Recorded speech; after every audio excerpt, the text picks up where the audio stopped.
One of the other actors, one of the young people said at the end of the show, just seeing all the policymakers there listening to us, I felt so important. I felt like Prime Minister. Hello, I'm Eve Holt, Strategic Director for Greater Manchester Moving. Welcome to Series 2 of the Right to the Streets edition of the GM Moving podcast.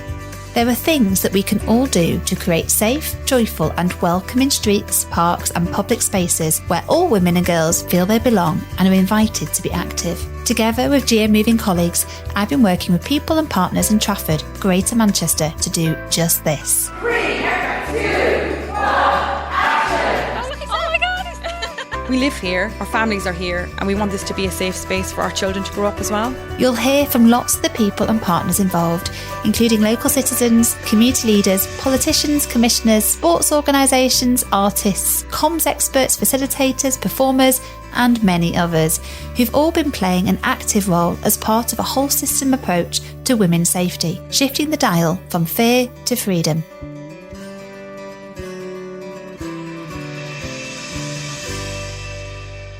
In this episode, we're going to explore how you can use people-powered performance to influence policy. And yes, you heard that right, performance. We talk a lot in Manchester about doing things differently. Well, in this episode, you'll get a sense of what that really looks like in deeds, not words. It's just one of the approaches that we took as part of the Right to the Streets initiative to speak directly to policy and decision makers, the very people who could then influence changes at a strategic level that could help to create safer, more welcoming, joyful public spaces for everyone, with a focus on women and girls. And this is where the people-powered bit comes in.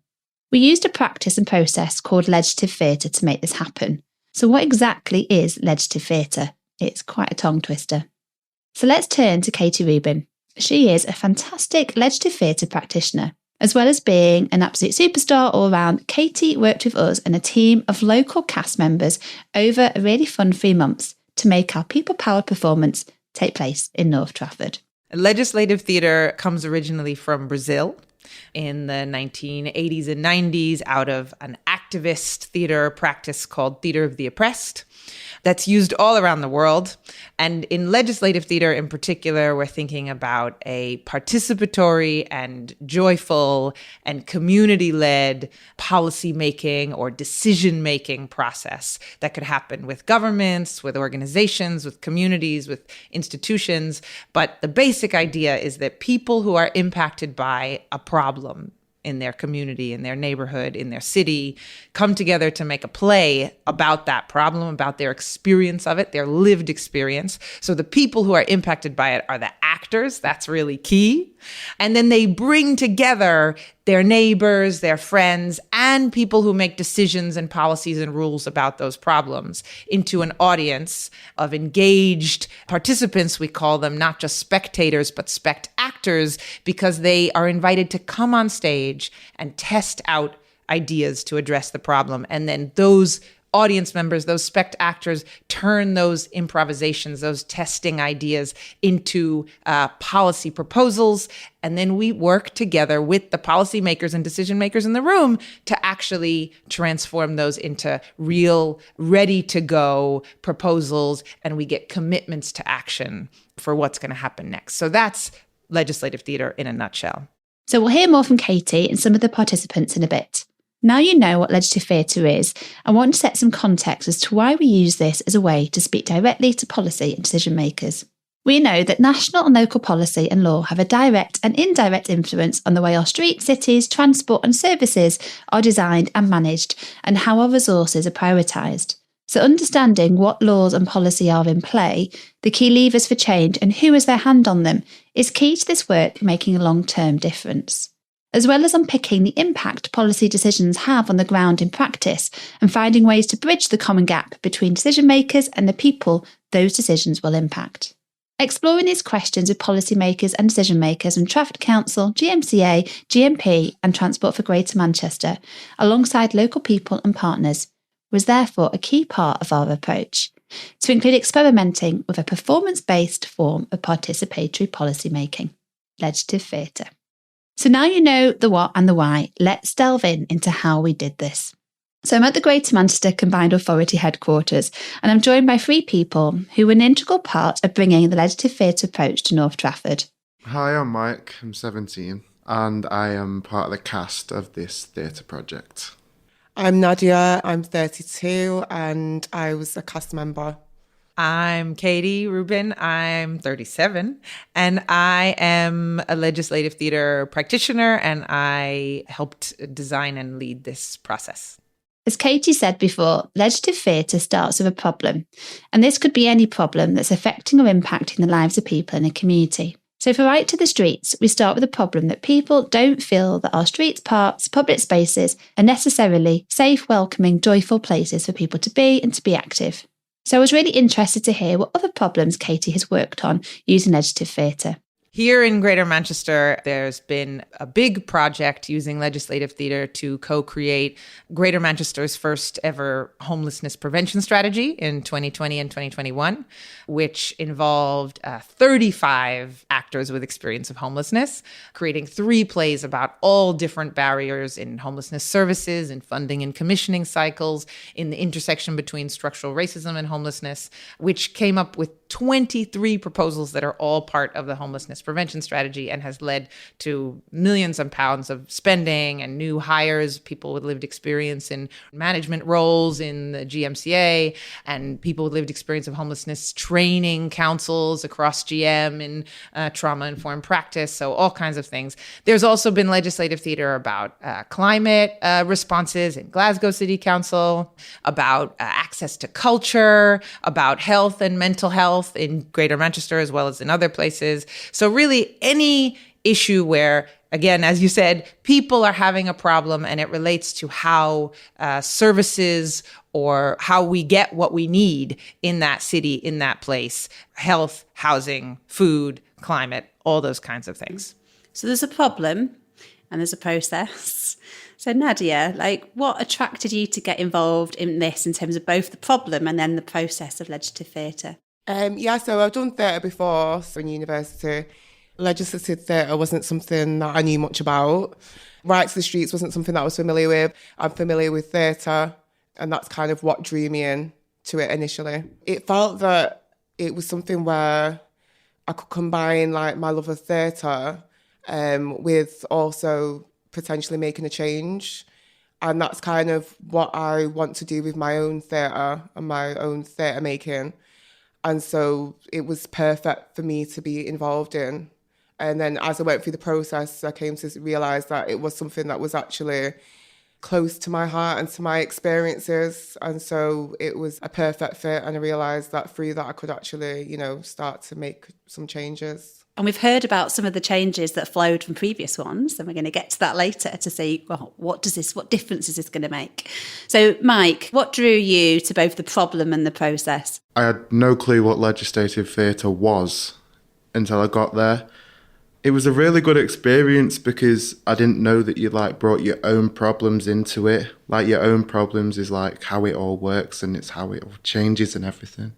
So I guess the very start of the process is that recruitment piece, isn't it, Katie? So can you tell us, how do you recruit what is an awesome cast of people who generally didn't know each other, generally didn't know about legislative theatre, and generally didn't know about the problem? They hadn't necessarily reflected on Right to the Streets or even recognised that was even maybe a problem for them. So go on, walk us through it. I mean, recruitment works just as Nadia and Mike are saying, kind of, are you interested in using art for advocacy? And sometimes people come in more for the advocacy and sometimes people come in more for the art. But the question here was, do you live or work or spend your time in Trafford, in North Trafford in particular? And have you had experiences with feeling a lack of safety or feeling unwelcome in the streets or public spaces? And do you want to make those streets and public spaces more safe and more welcoming? So those are the questions, right? And are you interested in using theater to do that? So people come in anywhere around that spectrum. And this project was really fantastic in that there were so many partners already working on Right to the Streets. So we could reach out to those organizations and say, do you know folks who are engaged in your organization who might want to join this process. And it was open to anybody 16 and up. So we didn't know, would we have mostly young people? We ended up having mostly young people or mostly grown-ups. But it's really sort of the issues that we bring up are totally shaped by who shows up, which is part of the surprise and the magic.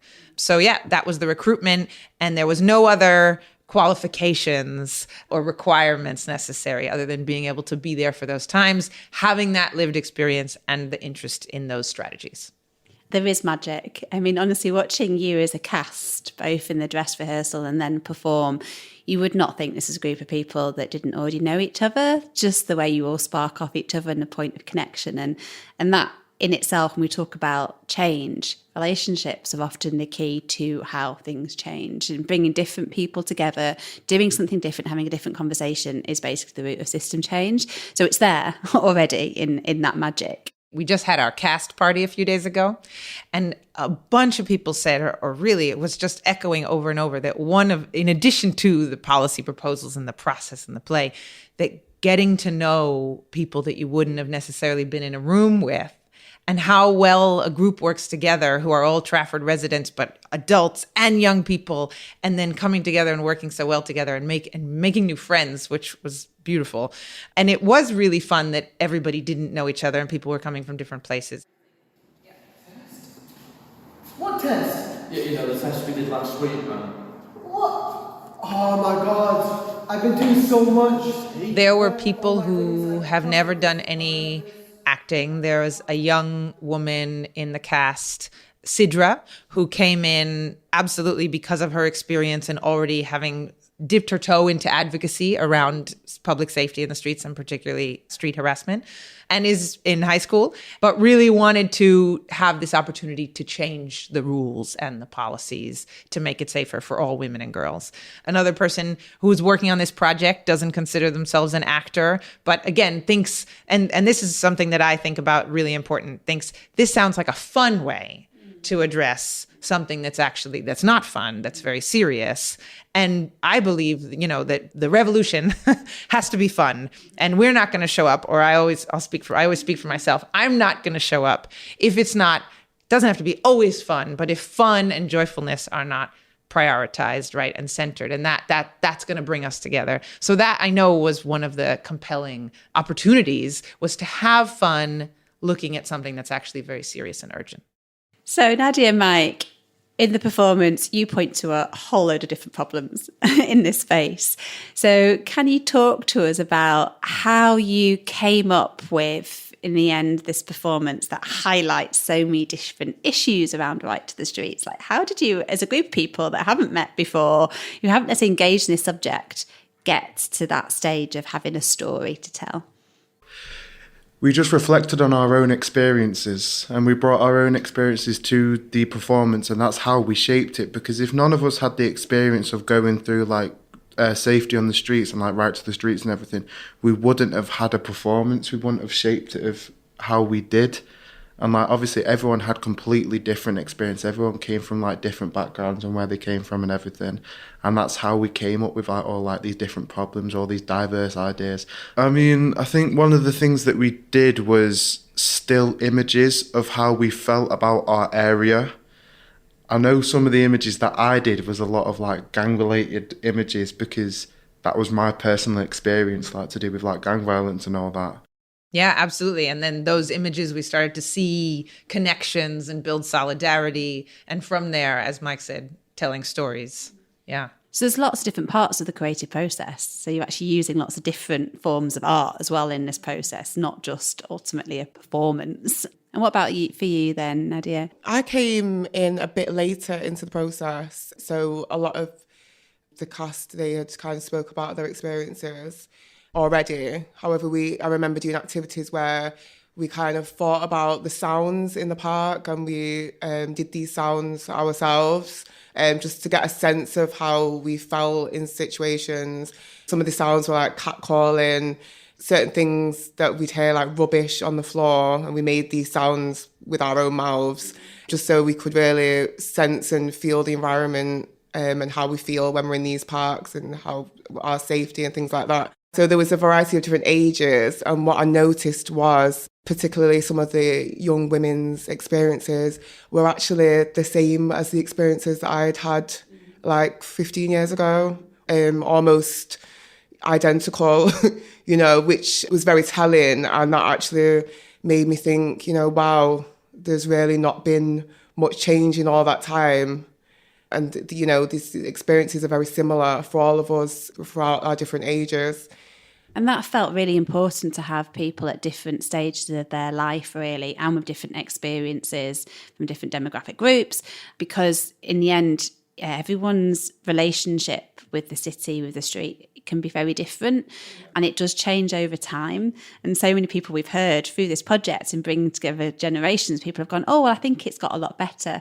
And then they suddenly listen to somebody else who's younger or lives in a different part of the city who tells them a very different experience. And that's then very kind of unifying, really, around that call to action collectively. So we've got these problems that you bring and your own experiences and those of the other members of the cast to the performance. And then these kind of, take on these characters, and they're absolutely brilliant characters. So go on, Mike, tell us about some of the characters that you play in the performance. Well, I played a football hooligan, which that was like last minute job, but it was really good. It's very effective. Yeah. And then I also played a weird, creepy guy in a park and a tram station. The characters are like real life as well, you know what I mean? It's not like we've just made it up. It's like we've generally like seen that type of person in the streets, like doing these things. So yeah, it's not like it's just made up or anything like that. So yeah. Yeah, and they both felt familiar. I think when Katie kind of asked people in the audience really whether they related to the stories and to the characters, there was a definite yes. People could picture the characters that you played. And what I loved about, both, I don't know how intentional it was, but what you did was, you could see that they were not necessarily bad people at all. There were people in a certain scenario in their life experiences meant that, they then unfortunately were acting in a way that was really conflicting with other people's rights to the street. But you could see that they weren't necessarily intending to cause harm when he was excited after the football match, running around on the street, not necessarily realising the consequence that had for a whole lot of other people. The first weird, creepy guy in the park, he was taking drugs. And then this girl that had problems at home came and sat down. And for me, how I thought of it was like he saw himself in her at like a younger age, you know what I mean? So he was like smoking weed and that, and he was like, oh yeah, try a bit of this to like take the edge off. Because that's what he was taught as a younger person. So it's basically a cycle. And then the weird guy at the tram stop, he was basically just being like really persistent, asking for Nadia's character's phone number. And I thought to myself, why is he doing this? You know what I mean? But it's how it is. And obviously with the football hooligan, he was just drunk and he's like, oh yeah, my team won. So I'm going to be like, I'm drunk. I'm like, I don't care what I do. And you ended up having to relate to all three of those characters. So tell us a bit about your character, Nadia, and her experiences. I played Natasha, who kind of experienced harassment in various points of the play, at school and also on the tram. And both times she kind of asked people in authoritative positions, teacher, tram staff for help, and they kind of dismissed her, which then put her in further danger. And also, we were talking a lot about being an active bystander and stuff like this. It kind of showed in that situation how, people was there that could have done something and they didn't do that, or they wasn't able to, or they didn't know how to. Yeah, so she was having trouble she didn't have money to get home, which meant that she was further then put in danger, and there wasn't really much solutions for her. Mike's character, when he played the creepy guy, that was, something that made her feel very unsafe. And that was my character. I was playing somebody who was maybe 17, 18. And it wasn't hard for me to channel that because I was, in fact, probably playing myself when I was about 17 or 18 and channeling like the fears that I had then And it's not like it's changed, for any woman at any age, there's still these concerns. However, when you're younger, you are maybe in a more vulnerable position. And so I felt like I was really channeling that, and it wasn't really difficult for me to do. What does she say? So? So she doesn't care. Well, obviously she cares, is your mum. She doesn't care. Talk us a little bit further through the process then, Katie. So they've performed. Well, tell us. You tell us what happens. So at the Legislative Theatre event, so we spent some weeks getting ready for this and building the story, also building the sense of the group and the understanding of what's going to happen. So that was really important in the weeks before the Legislative Theatre event, is that we prepared for testing out ideas with the audience. And I have to say, this cast was particularly good at pushing back on the audience's ideas. And that's a real policy-making skill that we think that this is a real opportunity of legislative theater that potentially could, as we said, be useful in lots of different policy-making spaces, that sometimes policymakers, first of all, sit in a room by themselves, think about what the problem is themselves, even if they're not the ones experiencing it, let's say, and then say, oh, here we're going to throw a policy or a rule or a change at this issue, but don't necessarily have a way to test it. So we were in rehearsal saying, okay, we have this play, but the play is just the beginning. The play, as you said, is the problem. Now we're going to ask people to say, do they recognize these problems? So they talked about the problems they saw. They thought about how they recognize them in their own lives, right? And lots of the people there are obviously from Trafford, from all of GM, and these things don't just happen in Trafford. We're looking particularly at this area. And then they said, they got to talk to their neighbor and say, if I could throw a new idea, a new rule, a new policy, a new resource, a new practice at this problem, one of the moments, right, that we've just talked about that happened in the play, in the tram stop, in the park, in the school, in the street, etc., what would it be? So in rehearsal, we had practiced, if somebody comes in as a different character or replaces one of our characters to try a new idea, what we have to do is say, okay, that's the new idea, and then improvise to show, based on our knowledge and our research that we've done, but really especially our lived experience, what are all the holes in this idea? Why would it not quite work? Or what about it would still be a challenge? Right? So it doesn't mean we're just shutting down the audience member and saying that's a bad idea. We're saying we would practice it as yes, but, right? So in improv, sometimes say yes, and we say yes, but your new idea is great, but this is why there's still a challenge. Right? And that is not to say that they're wrong, but to actually get those audience members, those spectators, to be even more radical and to push their ideas further, and for all of us to think this is an opportunity to see how we need to negotiate these ideas together to get them working for everybody in an actual lived context. So we were really prepared for that moment when, at the event, we said to the audience, okay, now, and this is sort of the most fun part, right? We say, okay, and they talk to their neighbor, and then we say, okay, who has an idea? And some people raise their hands. And then we say, okay, come on up. Can I just intervene? Those 2 bits of new training that we've just had. One is, of course, the scheme that Andy Burnham's introduced, that all your people aged 16 to 25 can travel free on the trams as well as the buses. So you have to pay. You can go on for free. And then they're shocked. But we're very serious that if you just say an idea, it kind of fizzles out and dies. Because sometimes I think you meant this, and you think you meant this, and we're not testing it, and we're also not even understanding each other. So we say, and the other thing that we're not doing is taking a risk alongside other people who are really experiencing the problem, right? Which is one of the definitions of really being in solidarity. So we say, no, if you have an idea, right? We just took a risk and showed you this whole play, which is real. Now we need to test out the idea. And so they have to come up and say, I want to do this moment as this character, a new character, or replace one of the characters. And then we improvise and push back, and it, goes a little wild, and we get to see what might happen, which leads to a really rigorous analysis with the audience then about what else do we need to make that idea work, which gets people starting to think about real concrete interventions. So that's what happens next.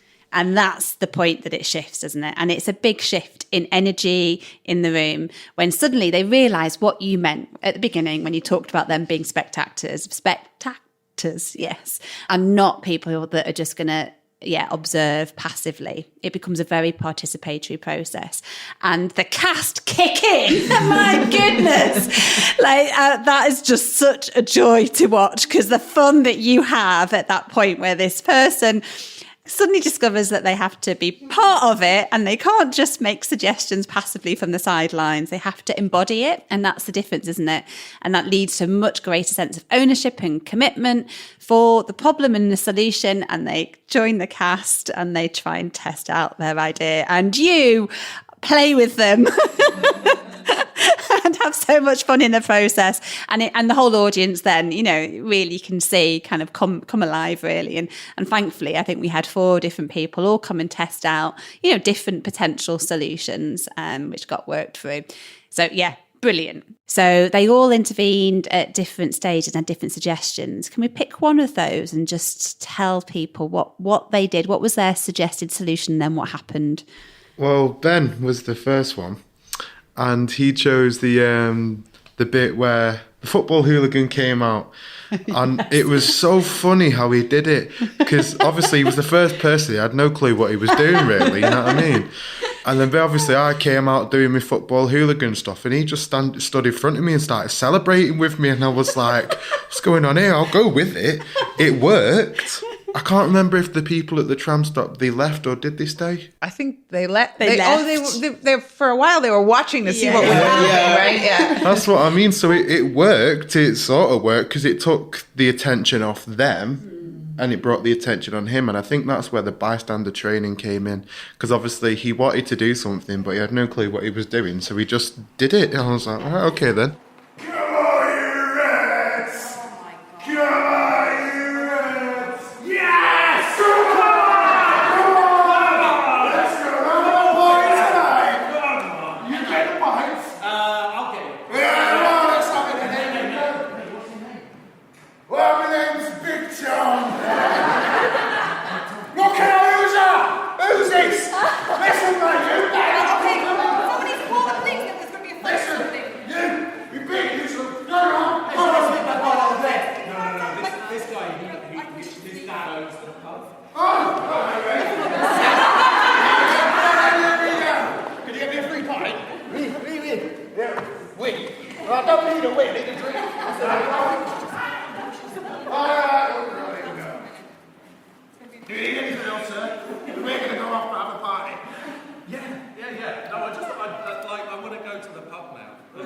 So it was the 5 Ds of active bystander training. One of those is distract, isn't it? And he was very much going for the distract, taking your attention away from harassing people at the bus stop to being very chummy and a mate and let's go to the pub together, really.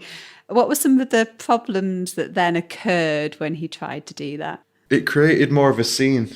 It took the attention away from what was actually happening, and leaving all these people scared. Went away not having a good feeling about it, and they don't really want to come back to the place or go out when it's football matches or anything like that.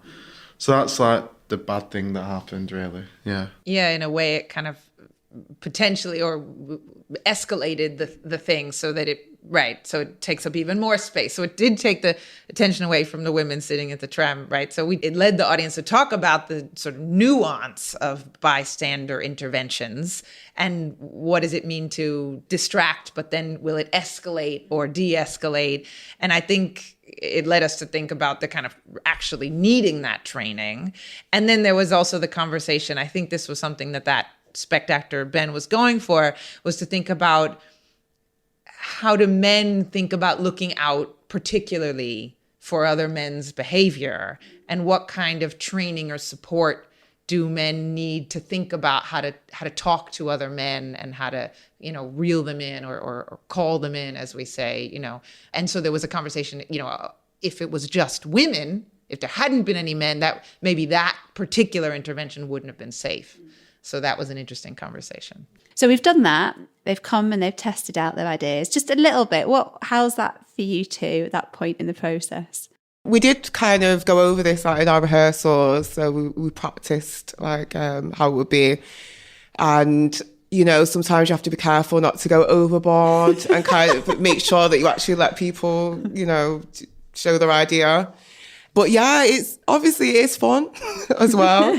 But yeah, it's just very interesting. We've got to obviously improvise on the spot, and it's interesting. And I suppose because it comes from our experiences and stuff, we kind of know things that maybe have been done and don't work and stuff like that, or kind of how we would feel in that situation because we're actually talking about our own experiences. So that does make it a bit easier when we're improvising and like, you know, pushing back on these things. So the teacher was so overwhelmed with other stuff when Natasha, I think, reached for help, and paradoxically he was going to some training about the things he was supposed to do. Thank you for noting that. What then happens next? Well, what happens next, obviously, like they see it and they write down problems and how they think they could change it, and then it gets put to a panel of policymakers, and then we had like the police, transport, and all these other people, like women's rights. I think it was women's rights or something like that. I don't know. Mm-hmm. And they basically went through it, and each one of them, they basically started talking about how they would change that problem. And then, like, obviously they all made a promise that they had to like do this certain thing by a time period. I think from what we've seen, like maybe the inspectors being kind of trained as well in like. I think I don't want poverty, because I think when you zoom out, these things are happening because of like inequality, poverty, all this money stuff. So I'm hoping that if some of that doesn't exist, then you don't end up with that result, isn't it? Maybe, I don't know. And before they make the promises, so they, as everyone wrote down the ideas, like Mike said, and we had, so then you have sort of like 30 or 40 ideas. And then we give the spectators, the audience, an intermission, but not the policy team. So they have to work hard, and they have kind of a sweaty 15 minutes where they have to turn all those 30 or 40 pieces of paper into 3 summarized proposals. So they had to say, okay, so and they were helped because at the top people could circle if it was about education and campaigning and bystander training, or if it was about transport, or if it was about parks and streets. Those are sort of the issue areas. And then they broke into those teams. I think exactly, parks, transport, and education and bystander training. And they had to combine those. And we asked them to say sort of what's popular and what's practical and what's innovative and what's responsive to the problems in the place. So we're always coming back to the way we frame the problem and trying to welcome in sort of creative and bold ideas. And I think we did a pretty good job of having a mix of kind of really immediate things and things that were more creative or long term. And then, yes, like Mike said, then they're on the spot and they put those ideas back to the audience for what was a very lively debate and deliberation. So one of the comments afterwards from someone who is a counsellor and from somebody else, actually, that it's this next point in the process. People said, we talk a lot about co-production. That is it in action. So the point at which, and Imogen and Louise do a great job of writing up what these few key policy proposals were, and then you inviting the audience to basically shape those, to add to them, take away, to make them actually feel far more impactful and doable. And the energy in that room. So when people talk about co-producing policy, often you'll have people sat down around round tables and even very well facilitated and drawing on people's lived experiences and trying to get to very practical solutions. In my experience, often, the energy can dip, but there was something about that, again, that sense of embodying these problems, embodying these solutions, that those hands were just going up and all the different perspectives that came up in the room, you really got to hear that, people could see this from lots of different angles and collectively shape something that hopefully everybody could largely kind of agree on. And I mean, that took a huge amount from you, Katie. So this is a very skilled process in holding that process at this point. We're now about 2 hours into the evening, and you've got some sweaty policymakers who've been made to work hard. You've got a cast who've worked hard. You've got spectators who've participated in it, and you're having to really hold them to collectively to get to something that's actually going to be able to hold up and be workable. So we get to that, and then there's a voting. So do you want to talk us, Nadia, do you want to talk us through the voting point? So they've all set out the 3 different commitments, and then it goes to a vote to see which one is the one that, people find the most compelling commitment that has been made. So we ended up with 3 key policy proposals. Yep. Go on, Kate, tell us what those 3 were. Yeah. Testing you now. Yeah, absolutely. So we've talked about the first was in this transport category, and it started with there's going to be, they're already planning to roll out a pilot for QR codes, as we said, to connect to a live chat with GMP if you see or experience anything, scary or dangerous or whatever that is, or harassment on the tram. And so then there was a bunch of sub-points to that were developed through this deliberation, so that accessing support in public transport should include that you can access via a QR code or a phone number. The audience proposal was that it wouldn't only go to the GMP, but there would be other kinds of support services, charities, etc., that would be trauma informed. If you didn't feel comfortable telling the GMP or the police, or you didn't want to criminalize the other person, but you just wanted support. And that needs to include free Wi-Fi. There was a further proposal for free transport for all, right? So that people could, as in the play happened, if somebody's trying to get on the tram because they don't feel safe on the platform and they don't have money for a ticket, that wouldn't then cause them to be kicked off the tram back into that situation of danger. Proposal number 2, as Nadia said, the most popular was, about rolling out a sort of Greater Manchester-wide education campaign against violence, particularly aimed at men and boys in football colleges, sports stadiums, gyms, schools, all kinds of institutions. So actively reaching men and boys in that borough. This time around we're going to do it by working with the University of Bolton to reach male and female students.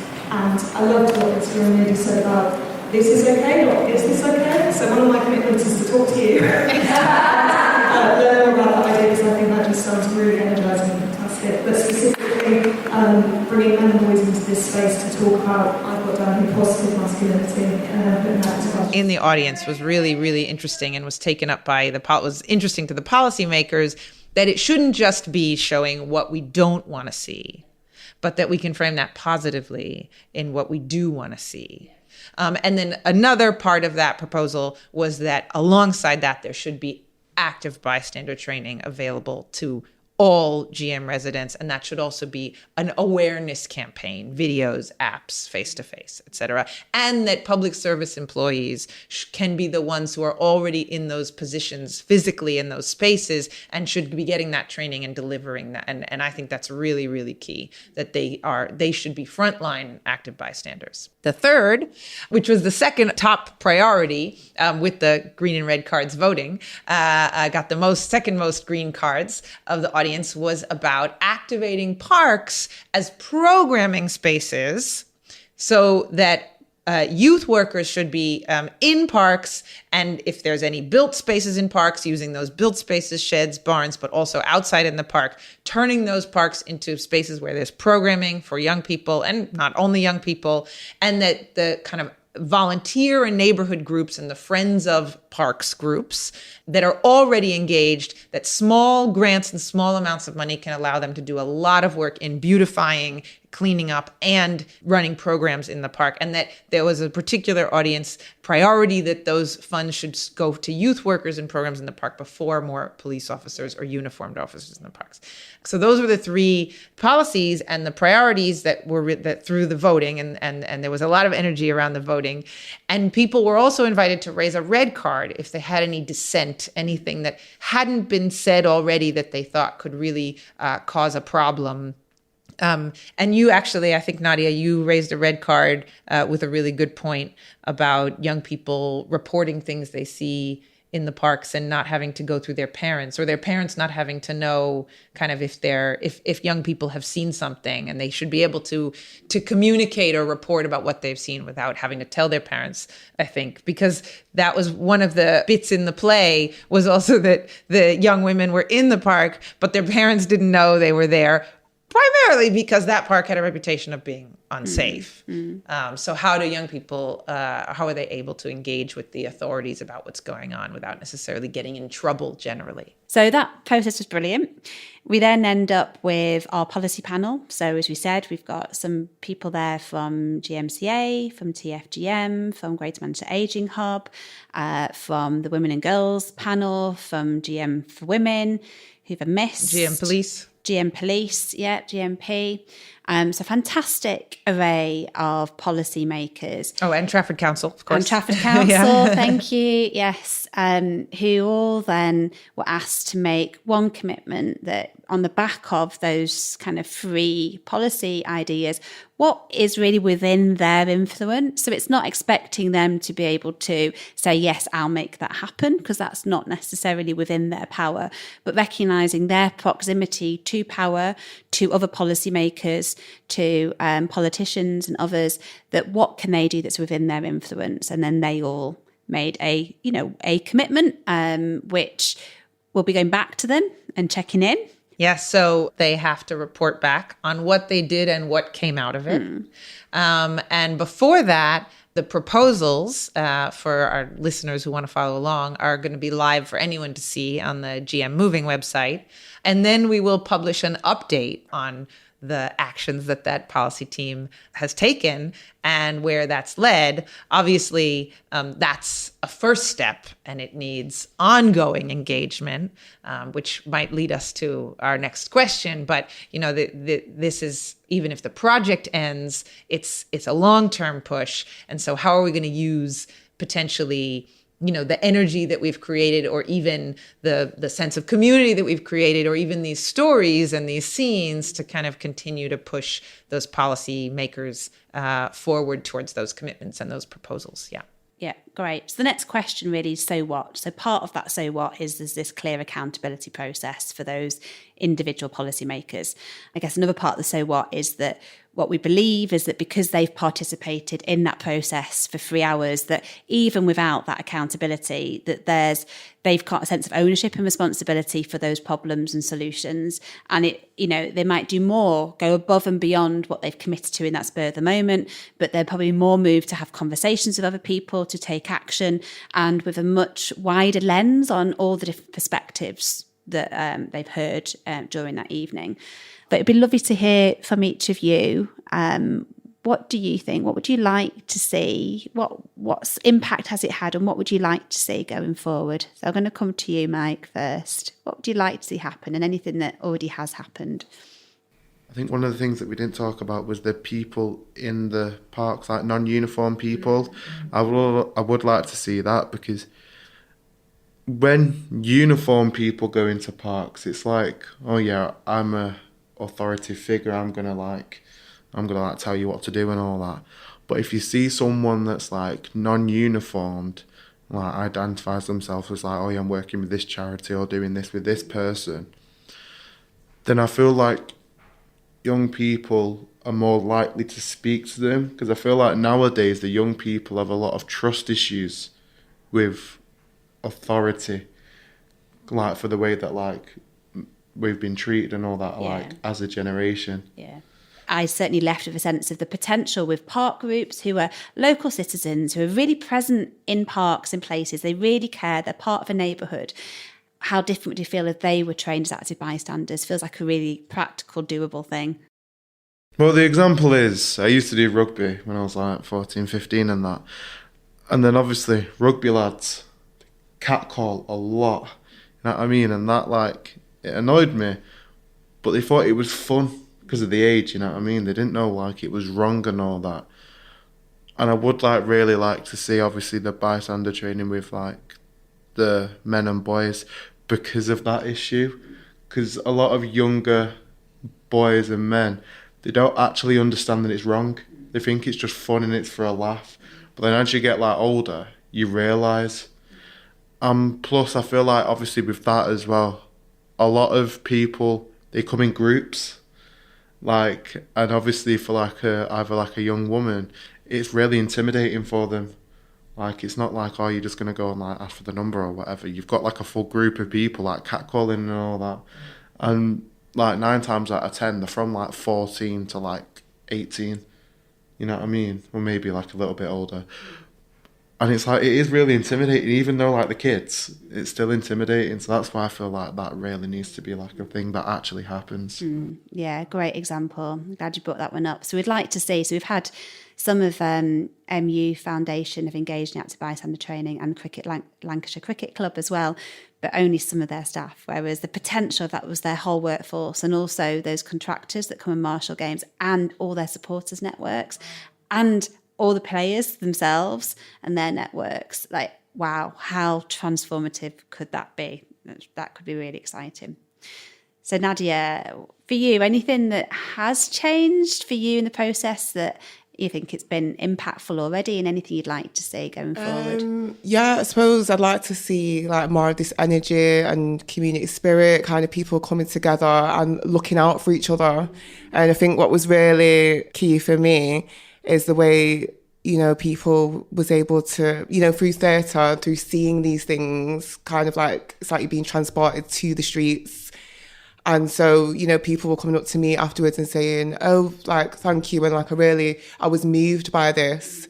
That's good, because then, you know, you kind of made an impact with this, and people are able to kind of see the characters, empathise with them, you know, relate to them, or also think, you know, oh, what, that was my daughter, or what was that, my sister. And so then policymakers were actually able to feel it, you know. Yeah, it gets more to the heart, and, you know, it helps then policymakers to be more passionate about it, rather than just seeing things on statistics and paper and going to a 3-hour meeting and talking about things. Yeah, and then it just becomes boring, and then, you know, you probably think, oh, you know, I can imagine it just like, oh, it just becomes just another task, you know. Whereas if you're like, you know, you're really passionate about something, you know, you're more likely to see it through. So I want to see this, you know, energy, this community spirit, people looking out for each other, this bystander training, because it's not just going to take, you know, policymakers, you know, even if we had people in the government at the top, you know, doing everything they possibly could, this would still need the people, and it would still need the community. And like they say, it takes a village to raise a child. Do you know what I mean? It's not, you know, it takes all of us. So I just want to see this just keep going through GM, the world. You Beautiful. know what I mean? Beautiful, beautiful, beautiful. Just, yeah, that point, you know, everyone has a role to play here. Yeah. And you sum that up beautifully. And, you know, I talk about making change it's hard work. It's also artwork, and it's also heart work. Mm-hmm. And we felt all three of those in that process. You know, it is the head, heart and the hands. And combining those is so much more powerful than people just stuck in their heads and not really committed to action and not feeling it. I'm Jo Harding, I'm a counsellor in Trafford. Don Coleman, Senior Policy Officer at Trafford. Bob Ward, Communications Manager at Greater Manchester Combined Authority. So you've just watched the performance and participated. Can you tell us any particular standout moments for you? I thought the young people in that cast were absolutely brilliant, but the way they actually made those scenarios come to life, I was sitting there thinking, oh my God, yes, that happens. Oh my God, yes, that happens. They were absolutely brilliant. Yeah, it's been inspirational. They've brought so much energy, humour, honesty and challenges for us all to hear and reflect on, so it's fantastic they've been able to share this with us. I think it was a really innovative way of showing experiences that clearly people in the room recognised. I also thought it was really thought-provoking, seeing them push back so hard against some of the suggestions that we had, and showed how difficult it is to come up with solutions. So we were warned at the beginning that it'd be quite messy, quite tricky, but there's something really wonderful, isn't there, in actually that level of energy in that room, in co-creating those suggestions, because there's a real sense of fire in people's belly on policy, which often, you talk about policy and you see the energy often go. So is there anything different, you think, that will flow having used that kind of a process to come up with suggestions? I think for me, as a counsellor and a policymaker, we often talk about co-production or co-creation. We don't do it very well. That as a method of co-production is actually brilliant because you've got people in the room that are living those scenarios, talking through them, and then you think, and then they thought about their own solutions afterwards. So I think as a model of co-production and co-creation, it's something that we should be looking at. Yeah, I'd love to see it adopted on lots of other things as well, and I think what's really important is seeing people feel like they can contribute, they've been heard, the commitments there are visible as well, but it's also owned and shared. And I think that's really important. Everyone goes away feeling like they've contributed and they've been heard. There's so many different ideas coming forward, but so often with engagement, I always think it can be boiled down to you just go in there, ask a question, listen, but so often, sadly, that will then lead to a quiet room and nothing coming forward, whereas this clearly had the opposite effect. We had so much conversation, so many ideas, and all thought-provoking. So that's the process. I guess in terms of the actual outputs and suggestions, is there anything for you that you're leaving today going, I'd really love to see that happen now, and feeling a sense of responsibility to try, even if it goes beyond your job title, your remit, to see if there's some way that you can influence that to make it happen? I definitely have a sense of responsibility as a woman in Trafford and as a mum of a 19-year-old in Trafford to make that commitment, to make the street safer for women and girls. So I will definitely be taking forward my pledge to make contact with the Mayor's office and other policymakers to see how we can genuinely make some of those ideas a reality. Yeah, there are lots of fantastic ideas about different commitments from different sectors, like the public sector, the BCFC sector. But I think there's a real role as well for employers and all employers, and I think that's a really great opportunity for all of Greater Manchester. For me also is, to build on that, is to encourage this sort of idea process more too, to make sure that we're continuing to hear what people who go through these experiences think, how those solutions that we propose materialise and just continue to get more thoughts, opinions, engagement and ideas. Katie, go on then. What for you has already, anything that's already shifted or changed as a consequence, and what would you like to see going forward? Well, I always want to see the things that were promised happen. That's, first, because we need those changes in Trafford and Greater Manchester and for a right to the streets for everyone. And because that's how democracy should work, right? That if commitments were made in front of people, from people's ideas and experiences, that we need that accountability. And that, going back to Mike's point about trust, and that's the first step towards trust, and the key step is that the things happen. But also, I'm biased about legislative theatre and more broadly, fun, participatory change-making.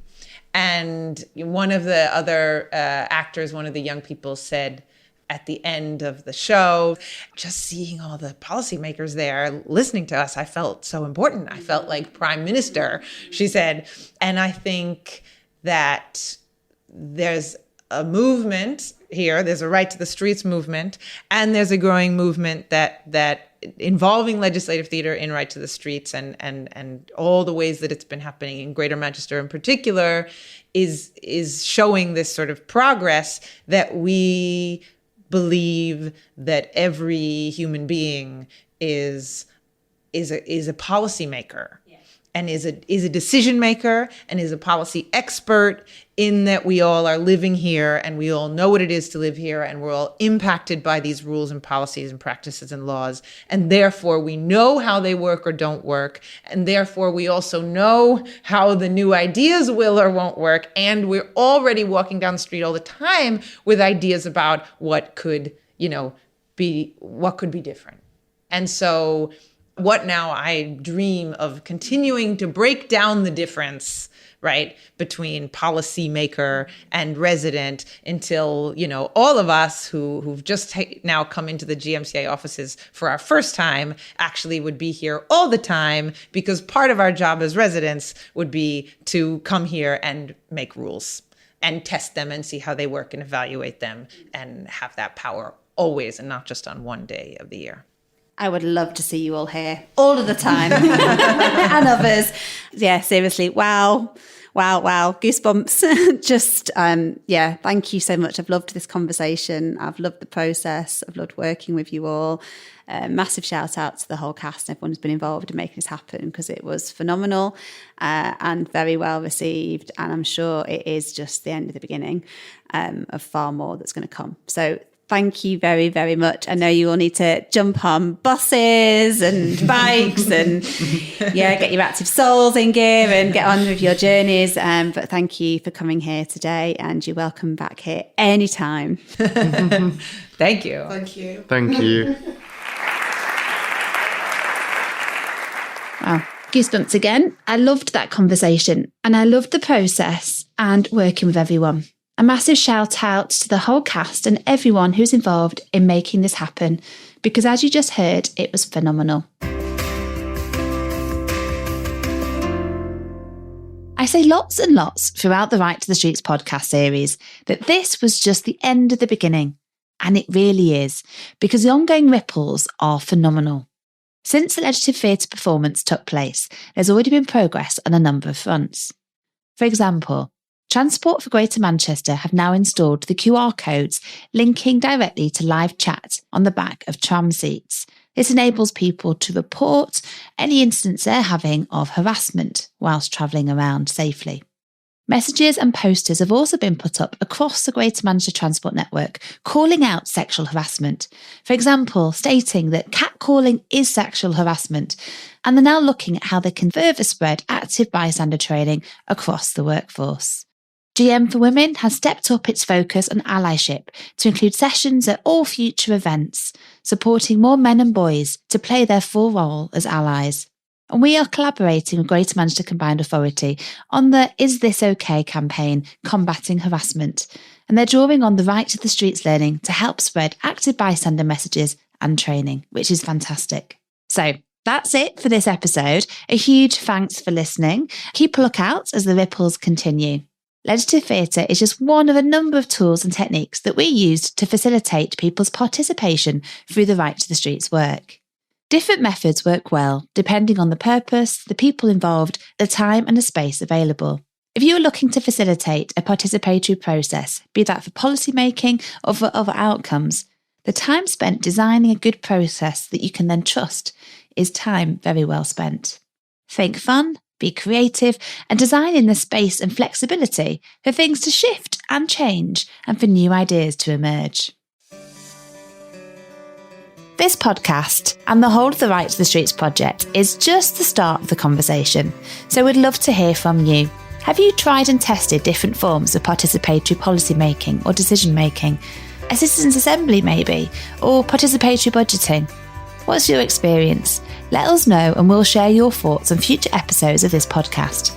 We've got a few ways you can get in touch. You can tell us on social media, we're on LinkedIn and Twitter, simply search GM Moving, or you can drop us an email. Just head to our website at gmmoving.co.uk and hit the contact button. Finally, a big thanks to everyone who's contributed to this episode. This Right to the Streets series, the GM Moving podcast, is one element of the Right to the Streets project, led by Greater Manchester Moving, Trafford Council, Open Data Manchester and GM Moving partners. Thanks again to funding from the Home Office for Safer Streets, alongside partners Trafford Council. This series is a Mike Media production.